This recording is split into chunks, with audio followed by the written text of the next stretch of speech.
Dalam video kali ini kita akan membahas tentang organ pernapasan pada manusia.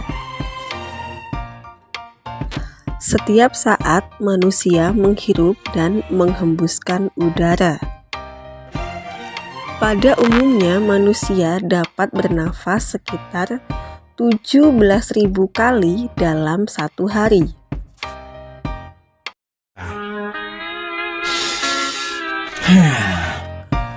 Manusia memiliki organ pernafasan yang dilengkapi dengan berbagai komponen yang dapat membantu manusia untuk dapat memasukkan udara yang bersih dan suhu yang sesuai dengan keadaan yang ada di dalam paru-paru. Sistem pernafasan pada manusia tersusun atas hidung, faring, laring, trakea, bronkus, dan paru-paru.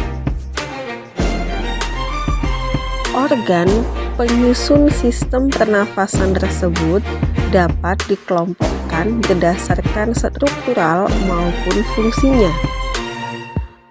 Secara struktural, sistem pernafasan tersusun atas sistem pernafasan bagian atas yang meliputi hidung dan faring, dan sistem pernafasan bagian bawah yang meliputi laring, trakea, bronkus, dan paru-paru.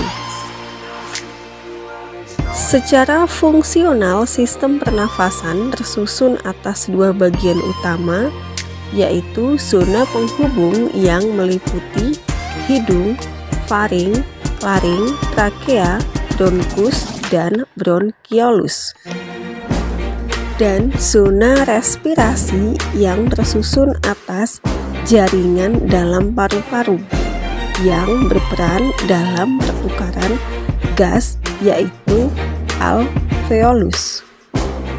Organ pernafasan pada manusia yang pertama adalah hidung.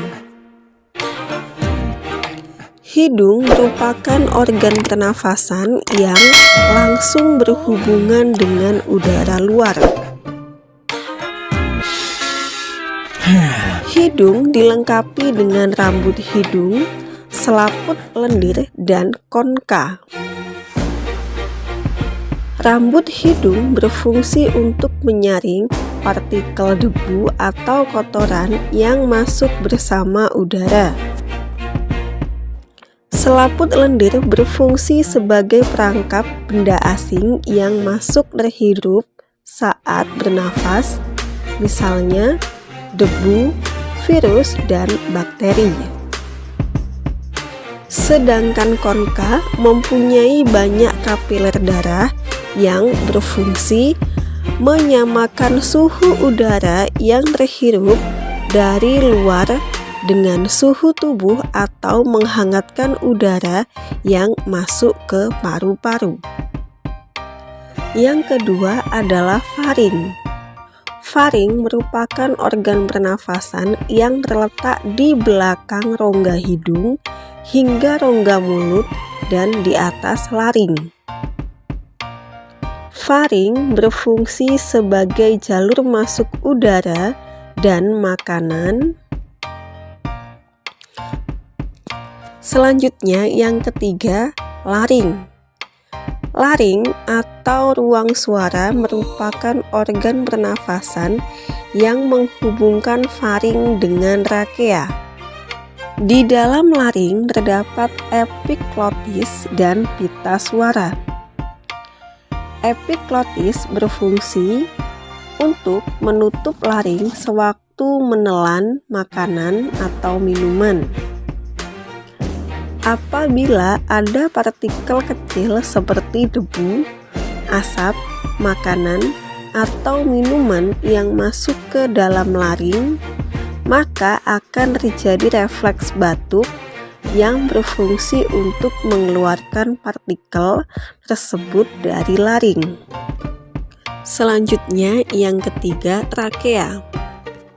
Udara yang telah masuk ke laring selanjutnya masuk ke trakea atau batang tenggorokan. Trakea adalah saluran yang menghubungkan laring dengan bronkus. Trakea memiliki panjang sekitar 10-12 cm dengan lebar 2 cm. Dindingnya tersusun dari cincin-cincin tulang, rawan, dan selaput lendir yang terdiri atas jaringan epitelium bersila.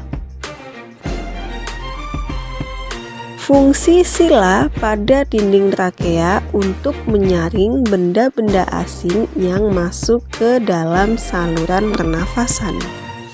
Selanjutnya, yang keempat, bronkus. Pada bagian paling dasar dari trakea bercabang menjadi 2. Percabangan trakea tersebut disebut dengan bronkus. Masing-masing bronkus memasuki paru-paru kanan dan paru-paru kiri. Struktur bronkus hampir sama dengan trakea, tetapi lebih sempit. Bentuk tulang rawan bronkus tidak teratur, tapi berselang-seling dengan otot polos. Selanjutnya, yang kelima, bronkiolus. Di dalam paru-paru, bronkus bercabang-cabang lagi.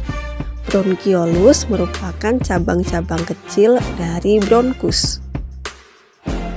Pada ujung-ujung bronkiolus terdapat gelembung-gelembung yang sangat kecil dan berdinding tipis yang disebut dengan alveolus. Selanjutnya, yang keenam, paru-paru. Paru-paru merupakan alat pernafasan utama. Paru-paru terbagi menjadi 2 bagian, yaitu paru-paru kanan yang terdiri atas 3 lobus dan paru-paru kiri yang terdiri atas 2 lobus. Di dalam paru-paru terdapat bagian yang berperan dalam pertukaran gas oksigen dan gas karbon dioksida, yaitu alveolus. Yang ketujuh, alveolus. Dinding alveolus tersusun atas satu lapis jaringan epitel pipih. Dinding alveolus berbatasan dengan pembuluh kapiler darah, sehingga gas-gas dalam alveolus dapat dengan mudah mengalami pertukaran dengan gas-gas yang ada di dalam darah. Itulah penjelasan tentang organ pernafasan pada manusia. Semoga penjelasan ini bermanfaat untuk menambah wawasan dan pengetahuan kita.